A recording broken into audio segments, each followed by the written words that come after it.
4th of July eats usually include hot dogs, hamburgers, chips, and dip. A lot of food that's kind of heavy, to be honest. So we decided that we want to lighten up our holiday feast. We asked cookbook author and our friend Lara Lyn for some healthy Independence Day recipes. Take a look. Hi, my friend. I am so excited to be talking to you about some 4th of July favorites, but as per usual, you always put a unique twist to them. So what are we starting with? Well, we're going to put a twist. You know, you always have to have a potato salad, but we're going to do a sweet potato and Vidalia onion potato salad. So we're packing on some nutrition, and we're going to cut out the mayo, which will make it much safer when it sits out. And I've got 2 pounds of sweet potatoes that I cut into 1-inch cubes, and I roasted them in a 400-degree oven because that keeps them a little bit firm and they don't get mushy. And so I'm going to add them to a half of a Vidalia onion that I've already sauteed with just a little bit of olive oil. While it's still warm, we're going to add our, what you're going to call dressing, which is 6 tablespoons of apple cider vinegar. And all this is just going to go right into the pan. 4 tablespoons of olive oil. So again, no mayo. A lot of garlic, 2 cloves of minced garlic. And then a little kick. We've got some Creole mustard here. I absolutely love that little bit of a kick. And usually you have mustard, mayonnaise, something in there. This has got a lot of flavor without having a lot of fat and calories.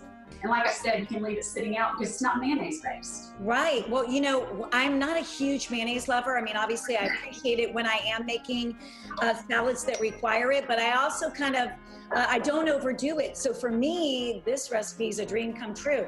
And I like the fact that you're doing the mustard with the sweetness of a sweet potato. Exactly. Yeah. They're the sweet and the savory. And of course, right now, Vidalias are in season, so they're perfect to use. Okay. And we're going to pour all this into our bowl. And then you gotta have a little green. So we're gonna add a little bit, about a 1/4 cup of chopped fresh parsley. This is out of my herb garden. I can't grow a flower to save my life, but for some reason, I guess because I can grow some herbs. And that's our sweet potato salad. Next, we got a caprese burger. I know you think that sounds good. Wow, yeah. Caprese burger. Well, you know, they always tell you to dress to impress. So for the 4th of July, we're going to dress our burgers to impress. And I've got a lot of fresh basil, and I thought I've been making a lot of caprese salads. I was like, why don't we do a burger? So I've got a gluten-free bun here. I've already rolled my burger with, of course, some mozzarella. You got to have all the components. Yes. Tomato and mozzarella. So I've got the basics, but we're going to put a twist on our toppings. As opposed to mayonnaise, mustard, and ketchup, we're going to do a pesto mayo. Everybody's got jarred pesto sitting in the pantry. And of course, we've all been talking a lot about using pantry staples this time of year with everything that's been going on. So I've got 2 tablespoons of plant-based mayo, and I'm just going to add 2 tablespoons of the jarred pesto. Stir that up. And that can be one of your really cool toppings. And then a balsamic ketchup. I've warmed 2 tablespoons of a vegan ketchup, a paleo ketchup, and then 2 tablespoons of balsamic vinegar. Again, those components that you have with caprese, the balsamic, but it dresses up what you're topping your burger with. So we put it all together with our lettuce, tomato, basil, and we've got a delicious caprese burger with all the toppings dressed to impress. I happen to have all of those ingredients as we speak, so that might be what's for dinner tonight. Exactly, and that'll be a burger that will really be awesome. And last, you always have ice cream at the 4th of July. You know, usually people are pulling out the big churns, and that's a lot of work, but you don't have to do all that. This one you can make in your blender and then pop it in the freezer for later. It's my banana nut bread ice cream. You know, everyone's talked so much about baking banana nut bread during all the pandemic and everything. Well, we're going to turn it into an ice cream. Oh, this is awesome. You must have gotten the memo. The producers must have told you. I made Chrissy Teigen's famous banana bread, I think it's 5 or 6 times. I watched it. So good. So ice cream, you're combining my 2 favorites. I'm all about it.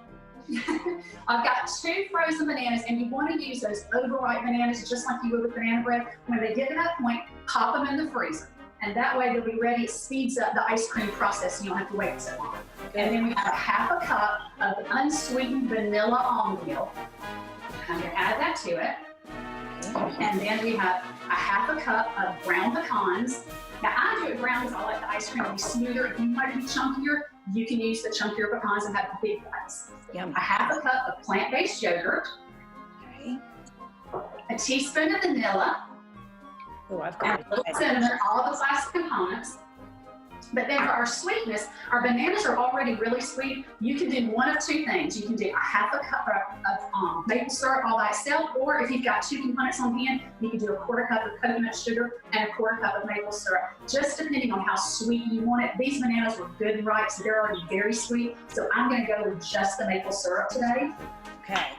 If they were a little underripe, I might need a little more sweetness, in which case I would add the coconut sugar. Got it. And then you just pop it in the blender, let it puree until it gets really soft. I like to pour it into a bread pan and pop it in the freezer and have it all this banana nut bread ice cream. Yep. And this is what you end up with. And you can top it with anything you want to. I've even added chocolate chips to it, the paleo chocolate chips, to make a chocolate chip banana nut bread. I mean, the kids will absolutely love this. And when you take a bite of it, I promise you it tastes just like banana nut bread. Oh, yum. Oh, I love it. Thank you so, so much. I so wish we were together, but I appreciate having your delicious recipes any way I can. Thank you so much, and happy 4th. You too. Thanks, Christine. Bye.